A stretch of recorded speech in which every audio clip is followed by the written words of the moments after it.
At midnight in the month of June, I stand beneath the mystic moon. An opiate vapor, dewy, dim, exhales from out her golden rim, and softly dripping, drop by drop, upon the quiet mountain top, steals drowsily and musically into the universal valley. The rosemary nods upon the grave, the lily lolls upon the wave. Wrapping the fog about its breast, the ruin moulders into rest. Looking like Lethe, see, the lake a conscious slumber seems to take, and would not for the world awake. All beauty sleeps, and lo, where lies Irene with her destinies. O lady bright, can it be right, this window open to the night? The wanton airs from the tree top laughingly through the lattice drop. The bodiless airs, a wizard rout, flit through thy chamber in and out, and wave the curtain canopy so fitfully, so fearfully, above the closed and fringed lid, neath which thy slumbering soul lies hid, that o'er the floor and down the wall, like ghosts, the shadows rise and fall. O lady dear, hast thou no fear? Why and what art thou dreaming here? Sure thou art come o'er far-off seas, a wander to these garden trees. Strange is thy pallor, strange is thy dress, strange above all thy length of tress, and this all solemn silentness. The lady sleeps, oh may her sleep, which is enduring, be so deep, heaven have her if it in its sacred keep, this chamber changed for one more holy, this bed for one more melancholy. I pray to God that she may lie forever with unopened eye, while the pale-sheeted ghosts go by. My love, she sleeps, oh may her sleep as it is lasting so be deep. Soft may the worms about her creep, far in the forest, dim and old, for her may some tall vault unfold, some vault that oft has flung its black and winged panels fluttering back, triumphant o'er the crested palls of her grand family funerals. Some sepulchre, remote, alone, against whose portal she hath thrown, in childhood, many an idle stone, some tomb from out whose sounding door she ne'er shall force an echo more. Thrilling to think, poor child of sin, it was the dead who groaned within. The Sleeper by Edgar Allan Poe connects antithesis, imagery, and repetition along with Gothic romance influences to create a poem about mourning the death of a loved one. The overall structure of this poem is mostly stanzaic, which means it consists of many stanzas, in this case 5. The rhyme scheme of this poem includes both couplets and triplets. In lines 1 through 4, there are 2 couplets, which is a rhyming pair of lines. June and moon rhyme, dim and rim rhyme. Then in lines 13 through 15, there is 1 triplet, lake, take, and awake, all rhyme. This poem also has quantitative meter, which means it takes about the same time to say each line. If one line is shorter than the other, there are more syllables and punctuation, which makes up for time. There is also enjambment in this poem, which is when a complete idea or sentence goes for more than one line or couplet through the poem. And in The Sleeper, there are only 23 sentences throughout the 60 lines, so ideas are expressed throughout many lines of the poem. The speaker of this poem is Irene's lover, and this is first mentioned in lines 16 and 17.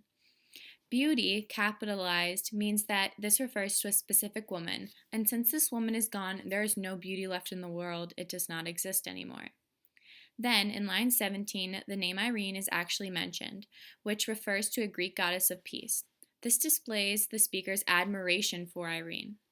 Then, the words lady, dear, and my love have a positive connotation which further the speaker's admiration for this deceased woman who can no longer share in their love. These words, also used by the speaker, work together to display a gloomy tone where the speaker is sad about the loss of Irene.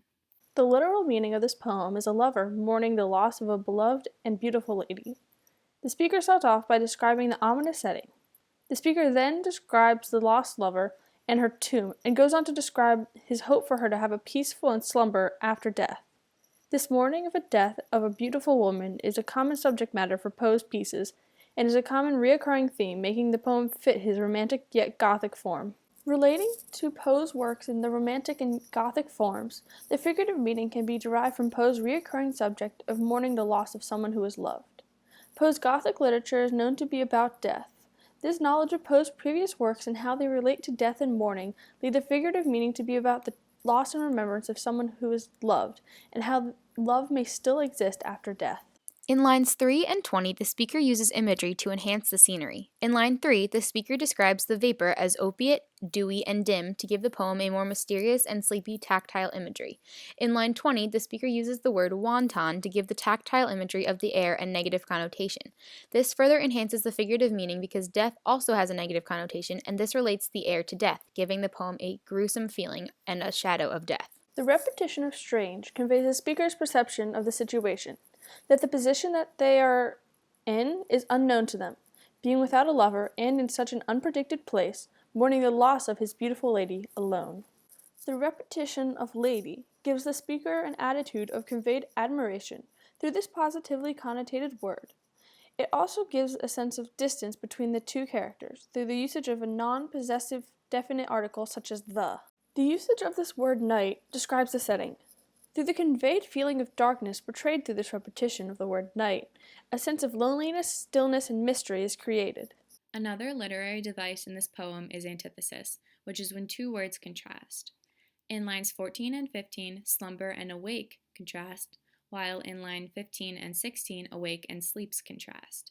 This displays how, while the speaker seems to be going in and out of a dreamlike state, Irene remains and forever will be dead, or as the speaker thinks about it, as asleep.